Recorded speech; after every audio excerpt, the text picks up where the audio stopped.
what's happening to the Dalit movement in India. And you have two developments.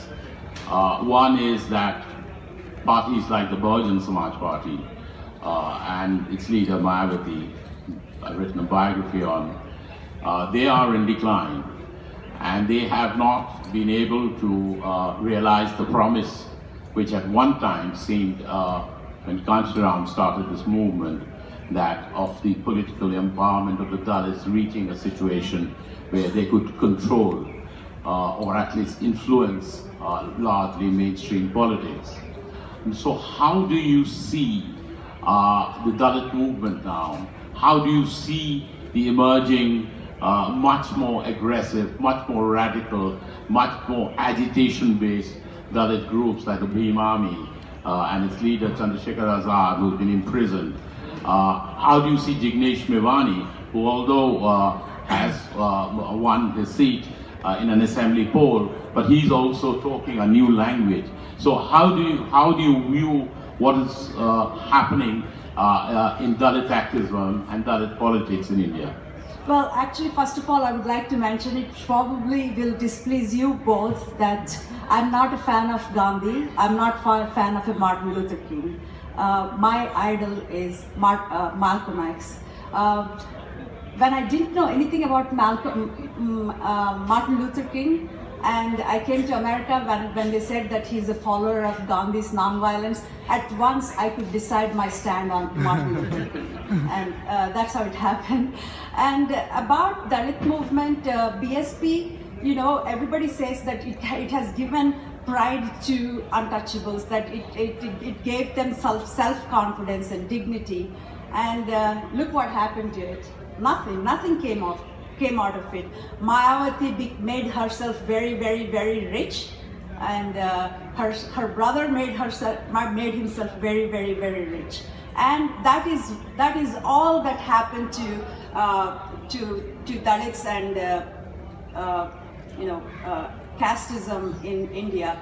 Mayawati failed to do anything because, first of all, BSP is a parliamentary party. They're an electoral party. And so what they can do for Dalits will be limited by the framework within which they chose to operate. And Jignesh Mevani right now seems very militant, and his protests against Una floggings are very, very admirable. But then again, he's chosen to operate within the framework of electoral politics, and there is only so much he can do from within it. So I applaud his sincerity, but I think that his rhetoric is empty rhetoric. So I'm going to follow up, because you've said something quite harsh about sort of Dalit leaders so far. So what would you feel is the way forward? You know, Dalit untouchability is not some kind of habit or hobby. It's not a tradition, it's not a custom. It has a certain reason why it is still there. You have to look at the reasons why untouchability is still being practiced. Who is it benefiting to perpetuate caste system, and how are they benefiting? And you have to look at that aspect of untouchability and strike at that. You cannot legislate away untouchability. You cannot protest away untouchability. You have to look at the material basis for untouchability and strike at that. And I feel that the untouchability has roots in agricultural structure in India. Agricultural structure in India is such that the landowners need plentiful labor at will, reliably, and that's the reason they consign these people to untouchability and deny them any opportunity, because they want them to be working on their land, and they don't do anything else. And so in rural areas, when untouchables send their children to schools, that makes landlords very unhappy. And that's when these mass murders like the ones that happened in Andhra happened.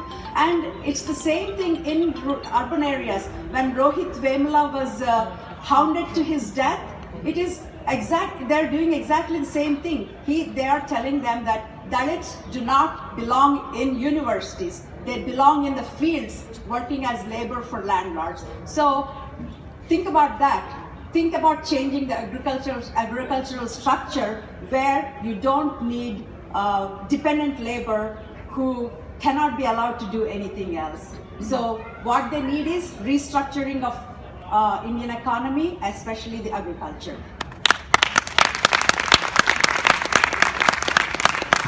And a very quick follow-up.